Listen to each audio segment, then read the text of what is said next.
kati ffe tujja ababi era tuyite babi ffe ba original unruly. Bobi Wine yaendosinze Alien Skin indirectly obutakiwandiika butanyiza Palaso kuba Palaso yayimba akayimba Bobi Wine mumute free Bobi Wine necha Bobi Wine kino tikyagendera ddala mu maaso mu bita yabwe ne Kamiri Palaso emu Bobi Wine has endorsed Alien Skin atya bolabanga edi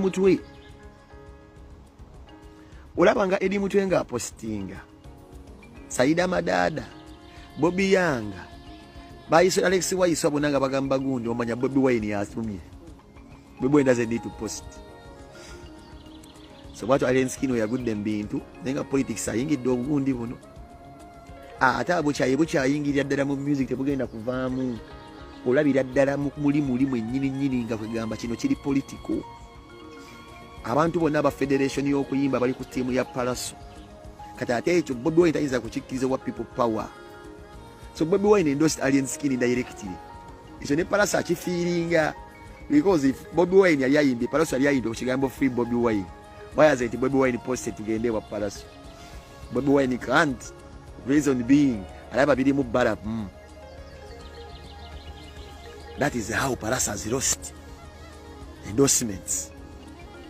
Politics yayingira mwana obuchayi bufuso obuchayi ate ne Bobi Wine si musiru waliwo omwana akuyozaamu n'akwolezaamu ddala n'akwata amaanyi ga spiti bwati muve ku bino Bobi Wine bundi bagamba basabe bakabaya bonze great president wa gate kati okimanyi Alien Skin president wa gate asobola Bobi Wine asobola bumuwamulo nga bumu ategedde nti Alien Skin asobola kuba Alien Skin to be a president of the gate you have to have an influence olina okuba n'amaanyi agakwata ku bantu. Currently speaking, Alien Skin ayinaga amaanyi. Nalebe mu video, I saw the videos obudde obutambula nga Alien Skin yabadde agenzeeko yayiseeko wa. But I love the attention gye bamuwadde.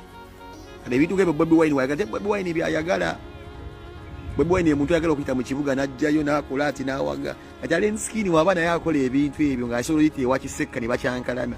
Bobi Wine si musiru alina kulippira yeetakota. Tayinza kudda ku Palaso. Akirabye kiro ky'abageto yuti ky'aba wansi ekya Alien Skin kala tekakasa Alien Skin wandigambye embusho ya siringi 5 era abantu bandize nga bangi ensonga tiimu kimenke temunnabuuka tiimu kimenke egenda kufuuka eriyo problem is this ng'ogyeko ekyokuba nti Bobi Wine alaba omwana oyo Bobi Wine yalaba dda n'atya n'alaba n'apima kati Bobi Wine tasobola kukola besasa maza kwa politics ya mutwala now is a different brand naye kimenge alina ekintu kyakoze Bobi Wine kyatakolangako Bebe Kulu kyatakolangako Kamiri kyatakolangako because ka post yawo ne bagamba champion good.